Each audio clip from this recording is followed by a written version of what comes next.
오늘 광복절을 맞아 뉴욕에서도 기념식을 열고 독립을 위해 목숨을 바친 순국 선열들의 정신을 기렸습니다. 오늘 뉴욕 주재 일본 총영사관 앞에서 규탄 시위가 열려 아베 정권의 무역 보복 조치를 비난하는 성명을 발표했습니다. 어제 오후 필라델피아 북부의 한 가정집에서 총격 사건이 벌어져 출동한 경찰관 6명이 부상을 입었습니다. 뉴욕 맨하탄의 트럼프 타워가 위치한 도로 이름을 대통령 버락 오바마 거리로 바꿔달라는 청원 운동이 활발하게 펼쳐지고 있습니다. 모기질론이 지속적으로 증가해 글로벌 금융 위기 당시의 규모를 넘어 사상 최대를 기록했습니다. 이상은 이 시각 주요 뉴스입니다. 시청자 여러분 안녕하십니까? KBN 뉴스입니다. 오늘 광복절을 맞아 뉴욕에서도 기념식이 열렸습니다. 참석자들은 조국의 독립을 위해 목숨을 바친 순국 선열들의 정신을 기리며 광복의 의미를 되새겼습니다. 뉴욕 대동연회장에서 열린 광복절 기념식에 임동규 기자가 다녀왔습니다. 오늘 광복절 74주년을 맞아 뉴욕에도 대한 독립을 기념하는 만세 소리가 울려 퍼졌습니다.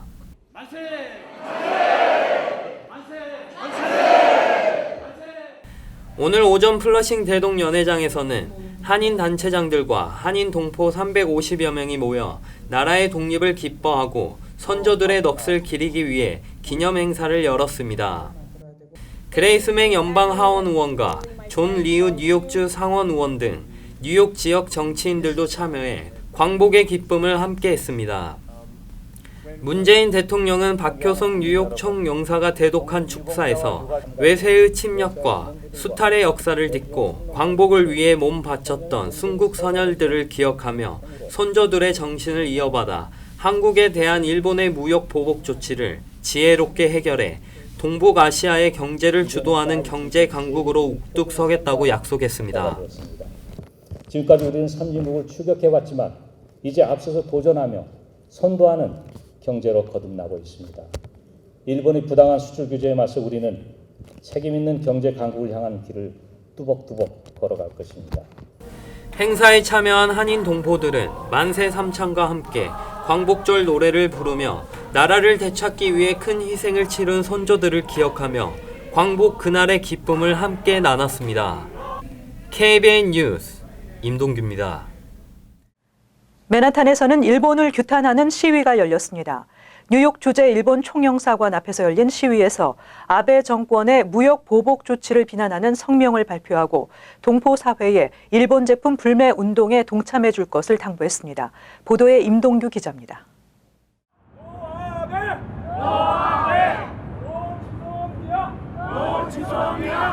뉴욕 일본 총영사관 앞에서 한국에 대한 일본의 무역 보복 조치를 규탄하고 일본의 과거사 반성을 촉구하는 시위가 개최됐습니다. 평통 뉴욕협의회와 민화협, 뉴저지 한인회 등 한인 단체들과 한인 동포 30여 명이 참여한 시위에서는 일본의 반도체 소재 수출 규제, 한국을 화이트리스트에서 배제한 조치를 규탄하고 전범 국가로서 피해자들에게 진심 어린 사과와 보상을 요구했습니다. 또 2018년 한국 대법원의 전범 기업들에 대한 강제징용 배상 판결을 부정하는 일본의 행위는 대한민국을 주권 국가로서 인정하지 않겠다라는 부도덕한 행위라고 비난했습니다. 오늘 광복 74주년이고 또한 오늘은 기미 독립선언 100주년이 되는 해이고요. 또 우리 임시정부가 세운 지 100주년이 되는 뜻깊은 해이기 때문에 더더욱이나 저희가 한민족 한 동포로서 적어도 이런 그 아베 정권의 부도덕하고 불이한 행위에 대해서는 같은 동포로서 일본 대사관 앞에서 당연히 한 목소리로 외쳐야 된다고 생각합니다. 참여자들은 한국 정부의 일본 조치에 대해 한일 군사 정보 협정 폐기 등 당당한 대응을 요구하며 해외 동포로서 힘을 보태겠다고 말했습니다. 우리 같은 한민족이니까 같이 이렇게 똑같이 공감을 하고 똑같이 문제의식을 가지고 있고 똑같이 그게 풀리기를 바람직한 방향으로 풀리기를 동포들도 원하고 있다는 면에서 우리 해내외도 이 동포들이 한민족이 같이 느끼고 있다는 것에 대해서 고무적으로 생각하시리라고 믿습니다. 참가자들은 이번 시위는 시작에 불과하다며 앞으로 일본 상품 불매운동과 일본 관광 자제 등 일본 정부에 대한 시위를 계속하겠다고 말하며 많은 한인 동포들의 참여를 당부했습니다. KBN 뉴스 임동규입니다. 트럼프 행정부의 대표적 이민정책 강경파인 쿠치넬리 이민서비스국 국장대행이 자유의 여신상에 새겨진 이민자를 환영하는 시를 가리켜 유럽에서 온 사람들을 위한 것이라고 말해 논란이 일고 있습니다. 이민서비스국의 켄 쿠치넬리 국장대행은 어젯밤 CNN 방송에 출연해 자유의 여신상 기단부에 적힌 에마 라잘루스의 시 새로운 거상이 제대로 된 계급이 아니라면 형편없는 사람들로 여겨진 계급주의 사회였던 유럽에서 온 사람들을 가리킨 것이라고 말했다고 AP통신이 보도했습니다.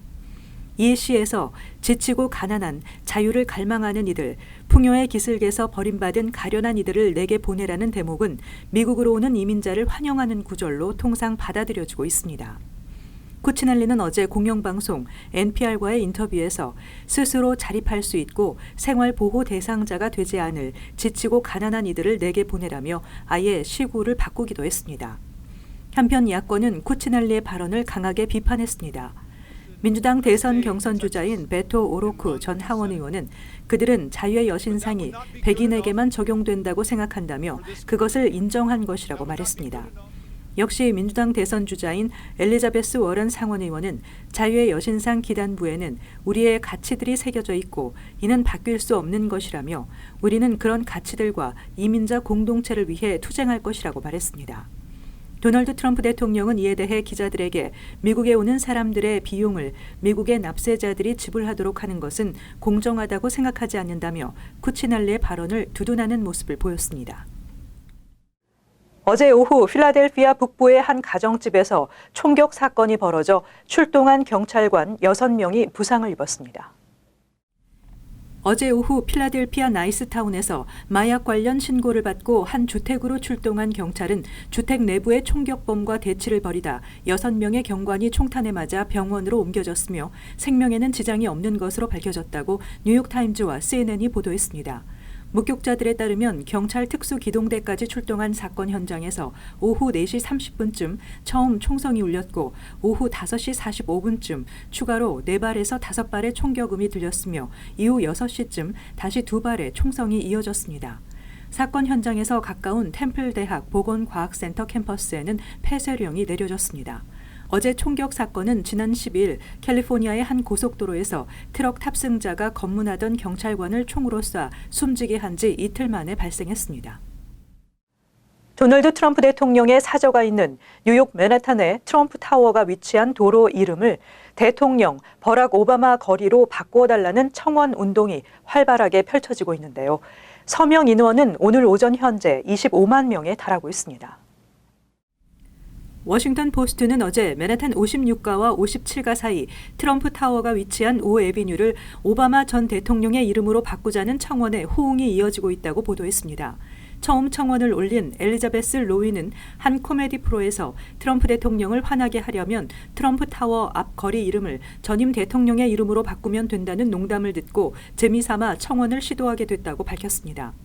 로이는 온라인 청원 사이트인 무브온에 도로명 변경 청원문을 올리고 오바마 전 대통령은 대공황 이후 최악의 침체에 빠졌던 미국 경제를 구해냈고 아무런 스캔들 없이 2번의 임기를 마쳤으며 재임 시절 9.11 테러 배후인 오사마 빈 라덴을 제거한 공로가 있다고 밝혔습니다. 뉴욕주 일부 시의원들은 실제로 로인의 청원을 검토 중이라는 답변을 보내온 것으로 알려졌습니다. 워싱턴 포스트는 맨하탄 규정상 도로명으로 채택된 인물은 최소 사후 2년 이상이 돼야 하지만 맨하탄 지역위원회의 재량에 따라 예외의 경우도 허용된다고 전했습니다. 캘리포니아주 LA 지역에는 첫 흑인 대통령인 오바마 전 대통령을 기리기 위해 로데오 길이 오바마 대로로 바뀐 사례가 있습니다. 미국의 모기지 금리 하락과 주택 가격 상승의 영향으로 모기지 론이 지속적으로 증가해 글로벌 금융위기 당시인 2008년 3분기의 규모를 넘어서 사상 최대를 기록했습니다. 연방준비은행이 13일 발표한 자료에 따르면 미국의 올해 2분기 말 현재 주택담보대출 잔액은 9조 4,060억 달러로 1분기 말보다 1,620억 달러 증가했습니다. 올해 2분기 재융자를 포함한 신규 주택담보대출 규모는 1,300억 달러 증가한 4,740억 달러로 늘어났습니다. 이는 글로벌 금융위기 당시인 2008년 3분기에 주택담보대출 잔액 규모인 9조 2,940억 달러를 넘어선 것입니다. 주택담보대출 규모는 2008년 정점을 찍은 후 2013년 2분기까지 약 15% 감소했으나 그 뒤로는 꾸준한 증가 추세를 보였습니다. 주택담보대출 증가의 배경에는 올해 2분기 30년 만기 주택담보대출 금리가 급격하게 하락해 대출자들이 추가 주택담보대출을 받거나 재융자를 할 요인이 커진 점이 작용했습니다. 올해 5월 미국의 30년 만기 고정금리 주택담보대출 금리는 지난해 초 이후 처음으로 4% 밑으로 떨어졌습니다. 또 2016년 9월 정점을 찍은 이후 계속해서 치솟고 있는 주택 가격도 주택담보대출 급증의 원인으로 분석됩니다. 주택담보대출 규모 증가와 함께 미국의 전체 가계부채 규모도 2013년 중순 이후 계속 증가해 올해 2분기 가계부채는 전분기보다 1.4% 늘어난 13조 8,600억 달러를 기록했습니다. 월스트리트저널은 최근 가계부채는 11년 전과는 다르다며 대출 기준이 강화됐고 연체 규모도 줄었다고 분석했습니다. 뉴욕시 교내에서 발생한 범죄가 주 전체의 절반 이상을 차지하는 등 심각한 수준에 이른 것으로 나타났습니다. 특히 최근 강력범죄 발생률이 높아졌습니다. 뉴욕주 감사원실이 발표한 2017-2018 학년도 학교 내 범죄 발생 현황 보고서에 따르면 주 전체 모든 학교에서 발생한 범죄의 건수는 32,084건이었습니다. 이 중 절반 이상인 56%, 17,991건이 뉴욕시 학교에서 발생한 것으로 집계됐는데 뉴욕시 학생 수는 110만 명으로 주 전체 학생 수 270만 명의 40%인 점을 감안하면 뉴욕시 교내 범죄 발생률이 타 지역을 크게 상회하고 있습니다. 특히 지난해 뉴욕시 학교 내에서 불법 무기 소지, 성범죄, 폭탄 테러 위협 등의 강력 범죄가 최근 5년 사이 가장 많이 발생한 것으로 조사됐습니다.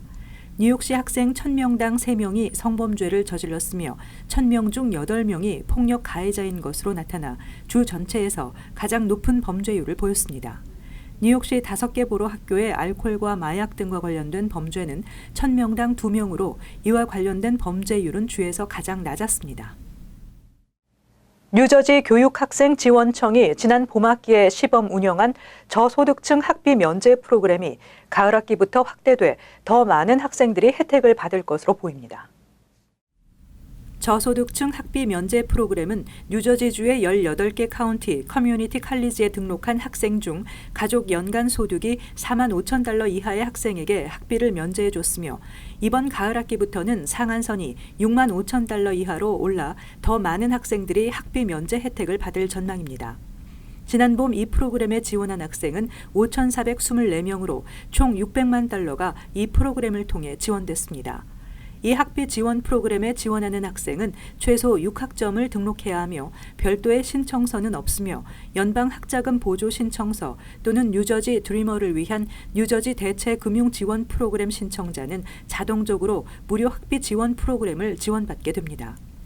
뉴저지 주정부는 지난 6월 30일 2019-2020 회계년도 예산안 책정 당시 커뮤니티 칼리지 학비 지원 프로그램에 2,500만 달러를 책정했으며 추가적으로 500만 달러의 프로그램 홍보 비용을 각 커뮤니티 칼리지에 배정했습니다. 전자담배 업체들의 각종 생산품의 정부 제출 기한이 내년 5월로 임박한 가운데 전자담배 제조업단체는 어제 연방정부를 상대로 이를 연기해달라는 소송을 제기했습니다. 전자담배업계는 켄터키주 연방지방법원에 내년 5월로 예정돼 있는 각종 생산품의 정부 제출 기한 때문에 중소기업의 대부분은 사라질 수 있다는 주장을 펴며 기한을 연기해달라는 소송을 제기했습니다.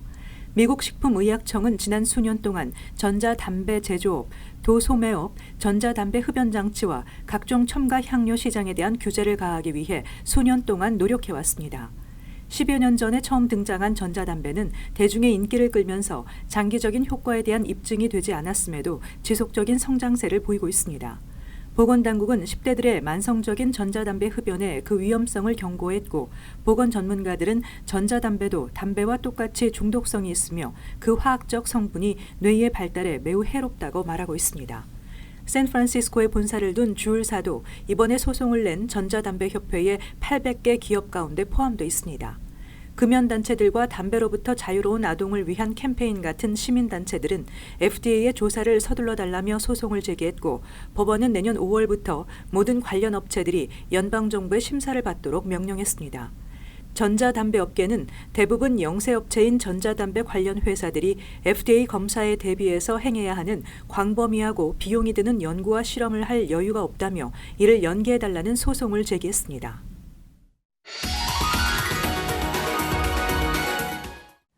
이어서 LA 지역 한인사회의 소식입니다. 어제 치러진 LA 12지구 시의원 선거에서 한인 존리 후보가 득표율 1위로 당선이 확정됐습니다. 존리 후보는 역대 두 번째 한인 시의원으로서 한인 커뮤니티와 LA 시정부 사이에 다리 역할을 다짐했습니다. 김재현 기자의 보도입니다.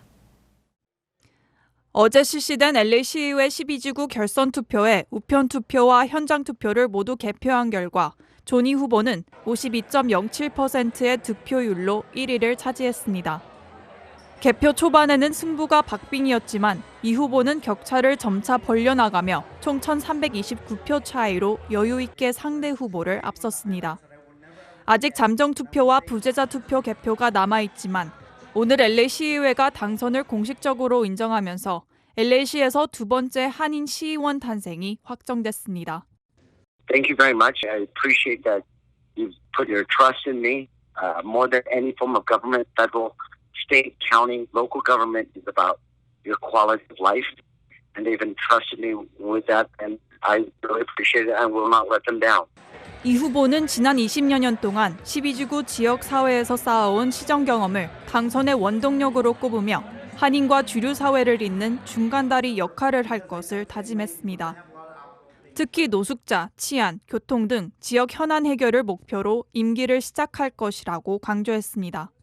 I think the Koreans in CD12. CD12 is my first responsibility, but also as the Koreans as a whole in the city, I think a lot of the things on my agenda, helping out small businesses, homelessness. I mean, I think I'm going to be focused on a lot of local issues, things that people ask me to fight for them on.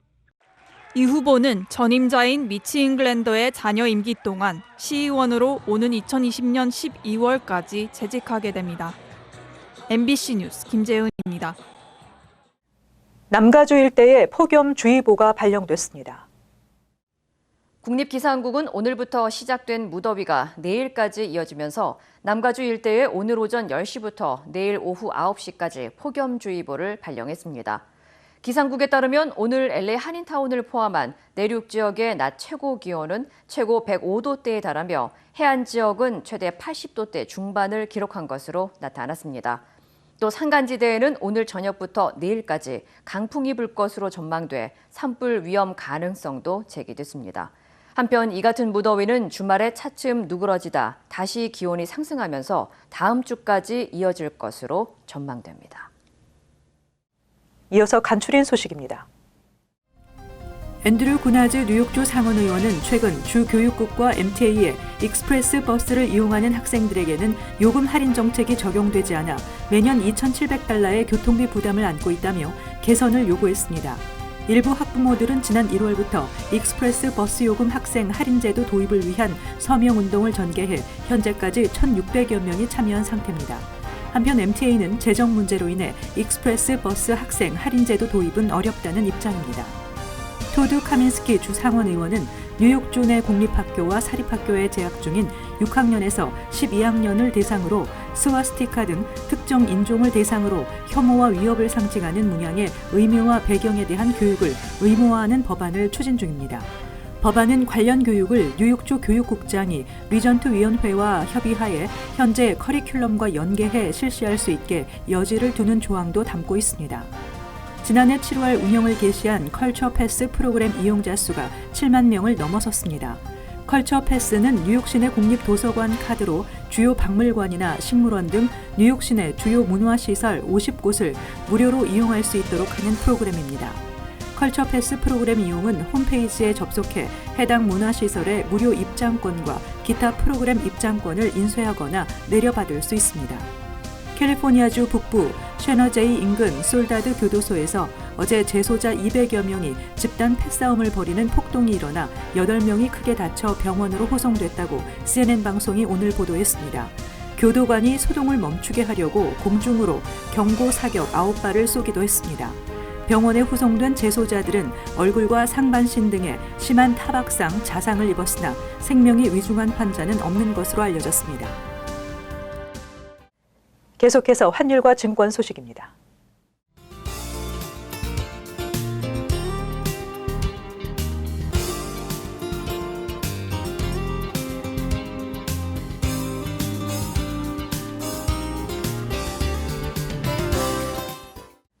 끝으로 날씨 전해드립니다. 금요일 대체로 맑겠으나 습도가 높겠습니다. 낮 최고 기온은 79도, 섭씨 영상 26도, 밤 최저 기온은 70도, 섭씨 영상 21도 예상됩니다. 토요일 역시 대체로 맑겠으나 습도가 높겠습니다. 일요일 곳에 따라 흐리고 비나 소나기 예상됩니다. 이상으로 KBN 뉴스를 마칩니다. 시청해주신 여러분 고맙습니다.